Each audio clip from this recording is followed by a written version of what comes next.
Narito ang hakbang sa paglalaro ng lawin at sisiw. Number 1. Ang lawin at sisiw ay maaaring laruin ng 6 o mahigit pang manlalaro. Number 2. Isa sa mga manlalaro ang magiging lawin. Number 3. Isa naman ang magiging inahin. Number 4. Ang mga natitirang iba ay ang mga sisiw.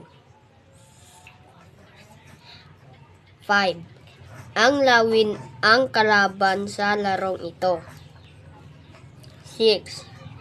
Ang mga sisiw ay pupunta sa likod ng inahin at saka hahabulin ng lawin ang mga sisiw habang